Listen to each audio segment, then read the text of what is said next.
കോയിവിള പാവുമ്പ ദുർഗാദേവി ക്ഷേത്രത്തിലെ ഉത്സവത്തിന്റെ ഭാഗമായി വടക്കേക്കരയുടെ ഉത്സവ പരിപാടികൾക്ക് തുടക്കമായി. പാവുമ്പ വടക്കേക്കര യുവജന സമിതി ദേശവിളക്ക് സമർപ്പിക്കും. ഇതിനു മുന്നോടിയായുള്ള പരിപാടികൾക്കും തുടക്കമായി.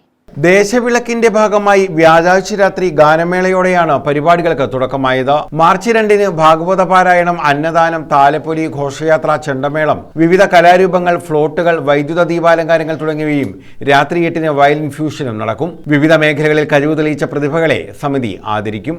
മാർച്ച് 4-ന് വൈകിട്ട് ദൃശ്യ വിസ്മയം സംഘടിപ്പിക്കുമെന്ന് വടക്കേക്കര യുവജന സമിതി convener Shine Raj, president Biju, secretary Sajith എന്നിവർ അറിയിച്ചു. കോയിവിള പാവുമ്പ ശ്രീ ദുർഗാദേവി ക്ഷേത്രത്തിലെ തിരു ഉത്സവത്തിന്റെ ഭാഗമായി വടക്കേക്കരയുടെ ഉത്സവ പരിപാടികൾ 2.5 പതിറ്റാണ്ട് വർഷങ്ങളായി പാവുമ്പ വടക്കേക്കര യുവജന സമിതിയാണ് നേതൃത്വം നൽകുന്നത്.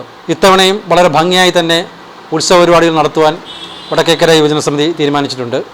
അതിൻ്റെ ഭാഗമായി നാളെ രാത്രി 8:30 മുതൽ കേരളത്തിലെ അതിപ്രശസ്തമായ ഗാനമേള ട്രൂപ്പായ ഏഞ്ചൽ വോയിസിൻ്റെ ഗാനമേളയാണ് സമിതി സംഘടിപ്പിച്ചിട്ടുള്ളത്. കൂടാതെ മാർച്ച് 2-ന് ഒരു ദേശത്തിൻ്റെ വിളക്കായി മാറുന്ന ദേശവിളക്ക് വടക്കേക്കര യുവജന സമിതിയുടെ നേതൃത്വത്തിൽ നടത്തപ്പെടുന്നു.